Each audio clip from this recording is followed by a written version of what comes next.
I would like to invite you all to walk with me on a journey to see the life of a development worker.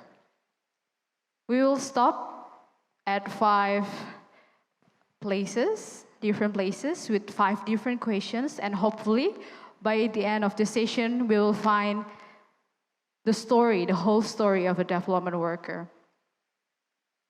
The first question: what are the critical moments in your life?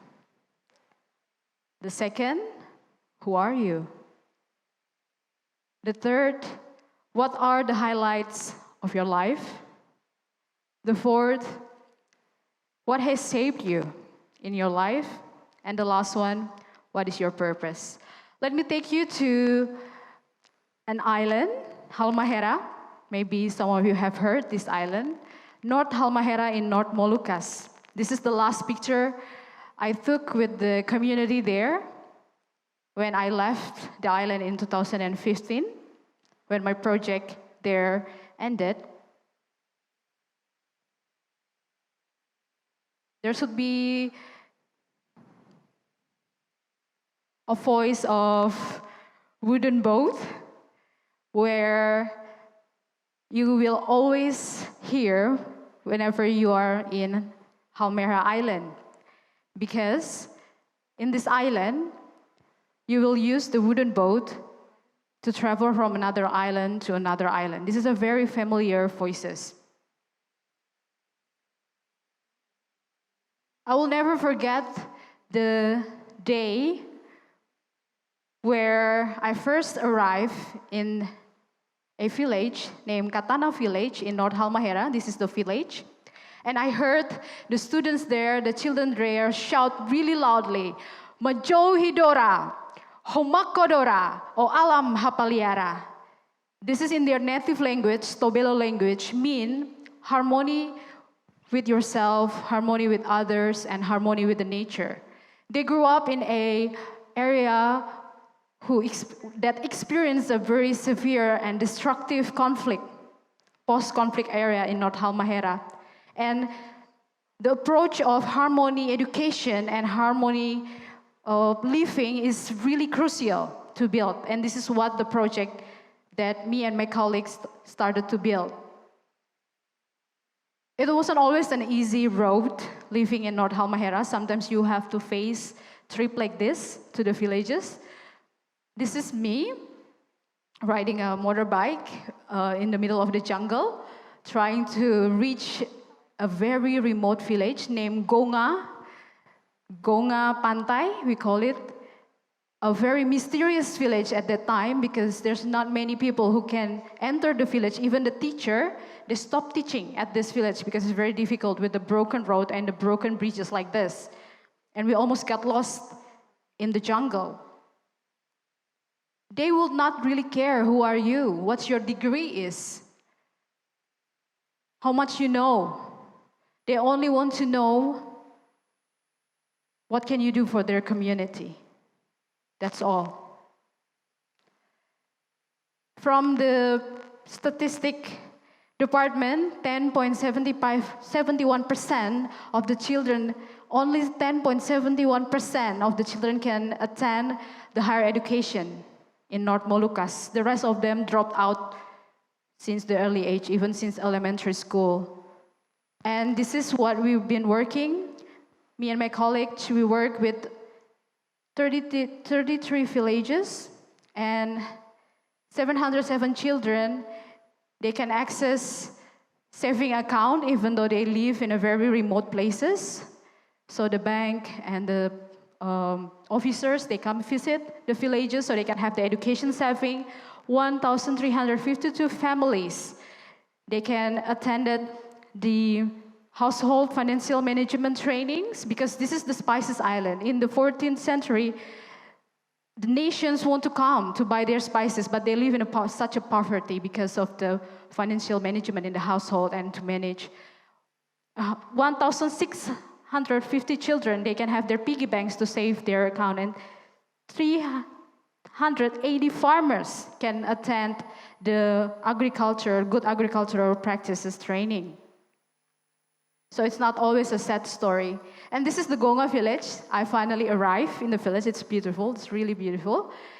And with the approach and with the intervention that we try to build, finally the children there, they can start to learn again. They can start to count again. There are teachers that assist them. Even in the 2015, after I left, there was a national television can reach the village and put them in the news, the coverage, as an inspirational story. The first question, what are the critical moments in your life? I call it the journey of annihilation, because I was zero. I was no one there. I was unseen. And this is usually the critical moment that will shape who you are, your calling. Second, why did I choose this journey? Why? I was born and raised in Kupang, East Nusa Tenggara. One of the poorest province. If you open the newspaper, you will always see how bad it is. Corruption, criminality, a lot of setbacks in this province. Should I be proud to be born as an Eastern girl from Kupang? I try to trace back my parents and my grandparents. I will share with you a picture of my grandparents. So my grandmother, she was a teacher in the colonial era, in the Dutch era. And my grandpa, he's a national hero. He was a Navy general who fought in the West Papua battle. And both of them also came from East Nusa Tenggara. They were born in Rote Island. I'm from Rote. My other grandparents, he was a teacher, he was a headmaster, and my grandmom, she was a housemaker. But they have their own calling. They raise their own children, including my dad, who became a lecturer and became teacher, who can train and teach a new generation. So then I think, even though they were also born in such a condition that maybe unprivileged, but they can find their calling and they can be something for others. This is what make me think, who are you?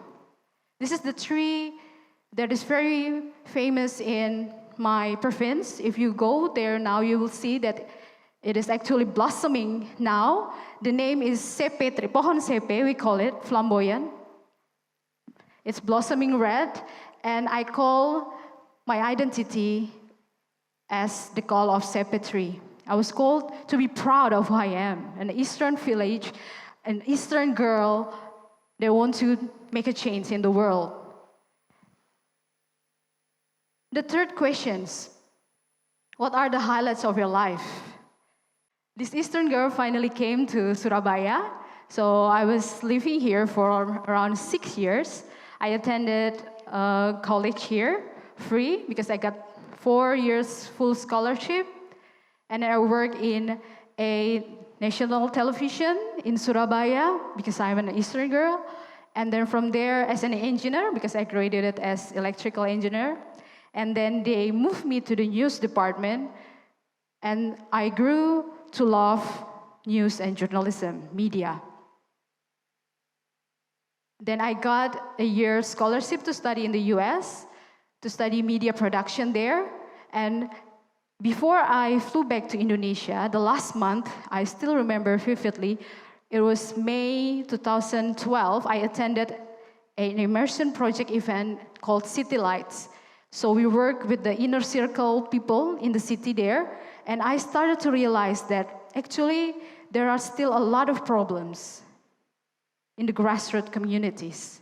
And before I came back to Indonesia, I decided that this will be the purpose of my life. I will use the knowledge that I have, engineering and media, for development. This is the illustration that I tried to make. This is the monument in Surabaya, the Heroes Monument. There was lights for the city lights, and there was rain because I remember the national camp for students they attended because I was living in Surabaya in 2010 that I decided that it was the highlights of my life to be the light with what I have. The fourth question, what has saved you? It didn't just stop there. It didn't just stop until I make the statement of what I want to do with the community. I got another scholarship to study in the UK, media practice for development and social change.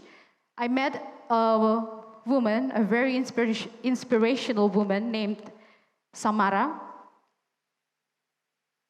She's just a normal mom. She has 2 kids. But she wants to send aid to the Middle East. She wants to send winter clothing because a lot of children died in the refugee camp. I met her and we did a project. We made a documentary film for her, Samara's Aid Appeal, and several promotional videos. She just wanted to send 1 lorries of aid. Turned out, as of today, she has already sent 109 lorries to the Middle East. She even built hospital and medical aid sent to Syrian refugee and the displaced people there. Then we made another documentary to voice the creativity. His name is Harry, and he loves to rap and singing. And we used the platform for him to be able to channel the trauma and addressing the mental health issues because a lot of young people were depressed and wanted to suicide. So this is the power of media. And then I work in the United Nations in Bangkok. I met a lot of friends from a lot of countries in Bangkok, and we promote the change through social media, through press releases, through campaign for the Asia Pacific region. And then I was working on a international organization, Swiss Contact in Bali, to promote poverty alleviation based on tourism. It's very interesting. The project implemented in Flores, Toraja, Wakatobi, and Tanjung Puting, some of the most favorite tourism spots in Indonesia. And these are the things that make you feel that you have to keep going. I will read in bahasa. Saya sangat berterima kasih karena dengan kegiatan ini sesuatu yang tidak pernah saya tahu, akhirnya saya tahu melalui kegiatan ini. I'm very thankful because I attended this training and something that I didn't know before, I finally knew. This kind of response and feedbacks that make you feel that you have to keep going, even though it's not an easy road to be a development worker. What has saved you? With the tools of camera, media, you travel the world, you make a change. What's your purpose? This is just one statement for me, media for development. I believe that everyone who lives here in the world has a purpose in your life, and this is what my life has brought me from Kupang as an Eastern girl, coming to Surabaya, went to the US working, and also come back to East Nusa Tenggara, and I'm working with Moringa Project with Wahana Visi Indonesia, assisting 4,000 farmers to increase their income by cultivating good agriculture practices. The final question, what is your purpose? This is my purpose. This is the whole map of my life.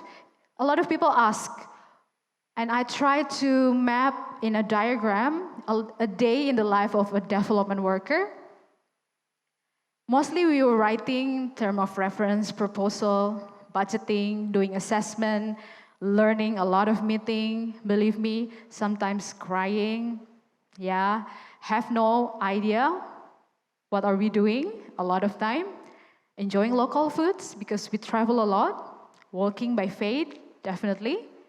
Visiting new places that you would never imagine before. Diving in Wakatobi, cycling in Toraja, living in Labuan Bajo, there's a lot of beautiful places when you work as a development worker.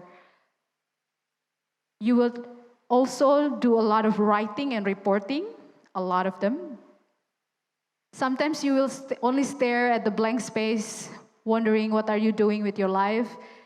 Sometimes you feel nonsense, but sometimes you celebrate also the changes that you can see in the communities. Mostly you will be on the move, you will be on the vehicle, you will be walking, you will be flying a lot, and you will also always checking your conscience.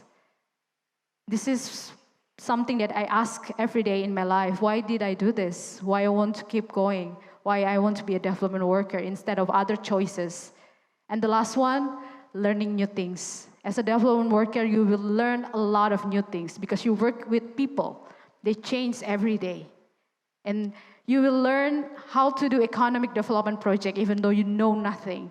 You will learn education project. You will learn business model. You learn a lot of things that will try to make their life better. This is the whole map of my life. I try to draw it quite simply. And I would like to end this presentation for you as a template.